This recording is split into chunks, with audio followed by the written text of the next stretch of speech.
This is Roy J. Akers on High Bank Fury, the podcast. I'm with Jerry Jordan from Kickin the Tires. Jerry, Daytona was quite a barn burner. We could have either had a 15th new person get in there or 2 points people.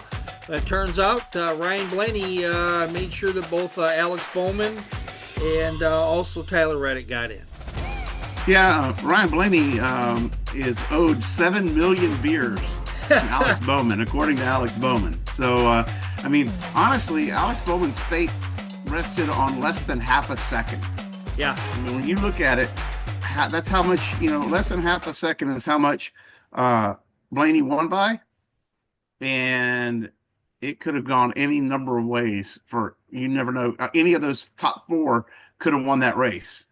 Yeah. And it was a typical super speedway race. There were 19 different drivers that led at least a lap. And Logano and Blaney were each credited with leading 27 laps in the race. But even Cole Custer, Justin Haley, there were a bunch of people. Cody Ware. Cody Ware. Yeah, Cody Ware. Yep. He was actually my long shot pick because at 2001 at a super speedway, he could win. There you go. And so there we have it. Now, in this particular race, it took basically nothing from someone to go from last to first, first to last. Eric Jones found that out when he got kind of shoved out of the way by Kyle Larson late in the race. That was a bummer for him, although he did get a top 5 finish. And for Legacy Motorsports, a top 5 finish is almost rarer than Haley's Comet. Yeah, it's, again, you got to go back to the fact that it's a super speedway. We only saw one major issue, one major wreck that I thought that stands out to me. And then everybody was beating and banging. This car appears to handle better at the super speedways. It may suck at other places, but at the super speedways, it's been putting on a pretty good show. We have 4 wide for the finish. You can't argue with that. That was a good finish. Yeah, it was absolutely terrific. And I love the picture that you saw. It was put out by NASCAR.com, probably through Getty Images, where you saw the top 7 cars in one photo in less than 2 car lengths. There you had a fantastic finish on that. And that's really a good point. Waiting in our green room right now is Ryan Blaney. Ryan, now, you brought up the last 2 laps of the race, as you should. You were 13th. You go to first in only 2 laps. How exactly did it happen? It's just situational stuff. So in the restart, I was behind Cole, and I told Timmy to tell Cole spotter, like, hey, if you want to jump to the third lane, like I'm on board. You got a wingman, and I feel like we would drag other people up.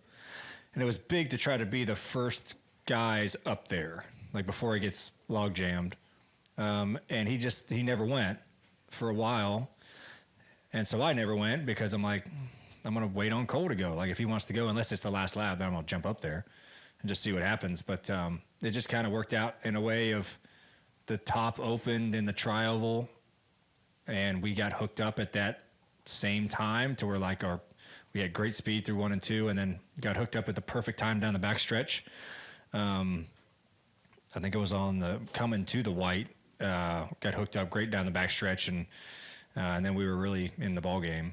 And got him clear, and Justin blocked the top, which he should have, and then he blocked Cole all the way down. And now I'm like, well, I'm leading the top now, and Daniel gave me a good push and was able to kind of play the middle top lane to sneak it out. So just the situation, it just kind of worked. Like we took a big run to the top, and it was open, and no one blocked it, and we were able to just carry a big speed. And I thought our cars were really fast. Like I thought the Fords were super fast, and it's nice it was able to show it a little bit there at the end. But he said that he had a partner in Cole Custer's spotter who relayed to Cole, and his team and Cole's team, they worked together, and those two actually worked as Bandit 1A and Bandit 1B, and that's how they got up there. Years ago, NASCAR drivers could talk to each other on the track, and then NASCAR said, no, we're not going to do that anymore. Now you have to talk to another driver through your spotters. So Ryan talks to his spotter talks to Cole Custer's spotter. Cole Custer's spotter talks to Cole Custer, and it's a long, convoluted way to get to the same outcome. And that was Custer and Blaney were going to work together, and they were going to try and get the best finish possible. Now he went to the high line, and it worked out. There was a window, and Blaney got the win. So there you have it.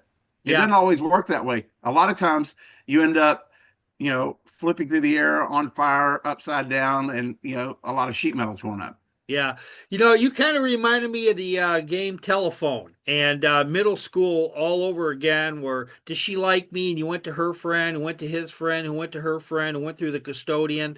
And that's kind of crazy. It's kind of like middle school. It kind of reminds me of when I was teaching back in the day. I never played that game. I always just went straight up to the source and said, hey, you want to go out?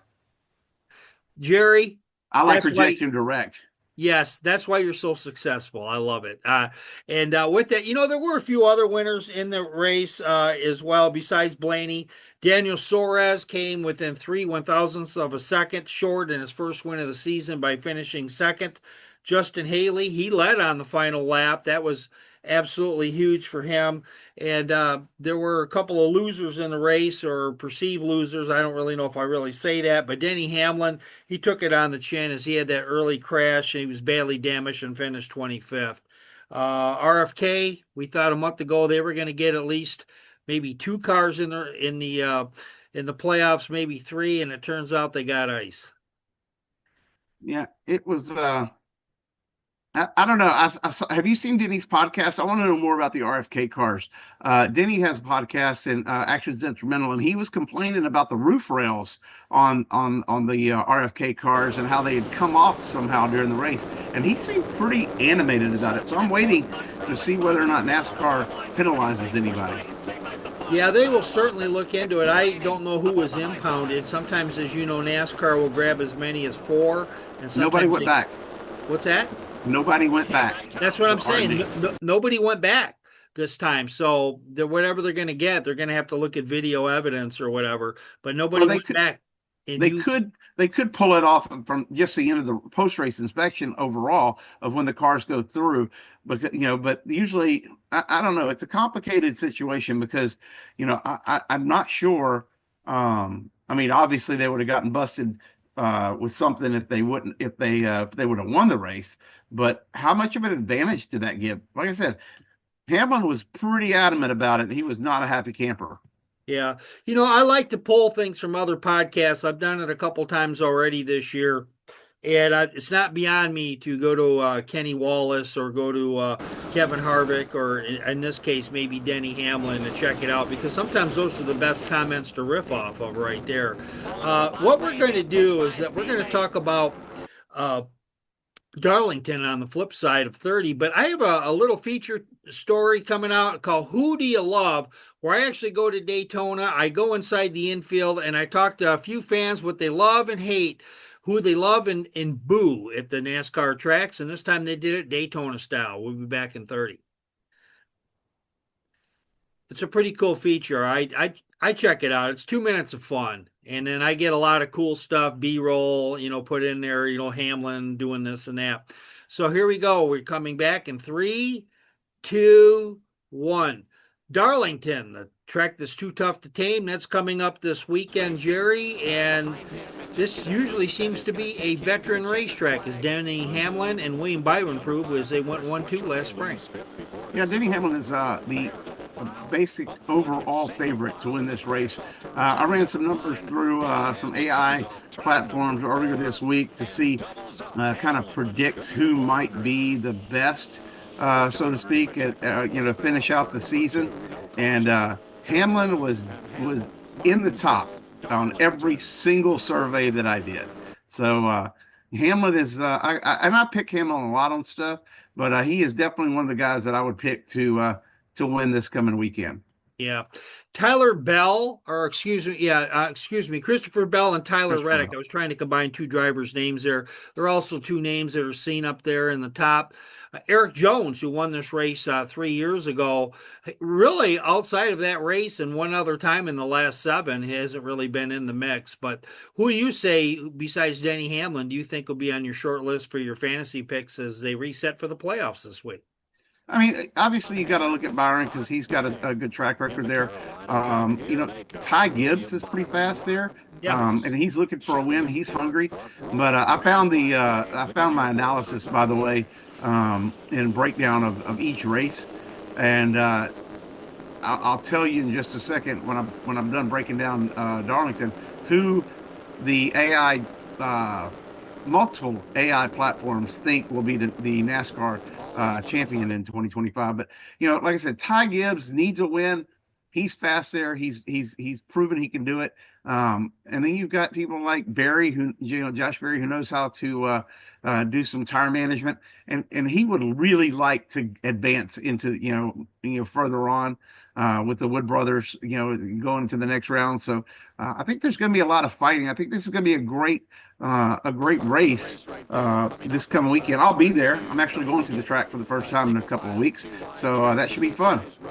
Yeah, I'm credentialed to go there myself, and I'm still planning on going. I'm credentialed now for Bristol the night race after I got through the tough Anthony Vestal just earlier today. And I'm trying to earn my hard card and be a big boy just like you, Jerry. I'm trying to, just stay relevant right now. I've got so many other things going on, and I've got last week I missed Daytona because I was at my real job. So it's just it's been hard to keep up with everything, and luckily I have a good team that will put some stuff together. We have our podcast after every race, and it's a generated podcast that we do, and but just having fun with it, and continuing to next year's 25 years for Kicking the Tires. There you have it.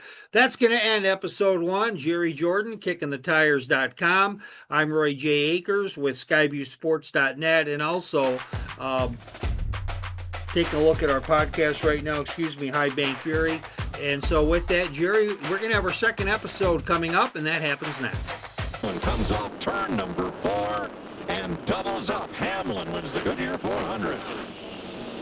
That was John Hunter Nemechek, a harmless spin off turn number 2. No caution. 2 in a row. And Hamlin, Martinsville, Darlington.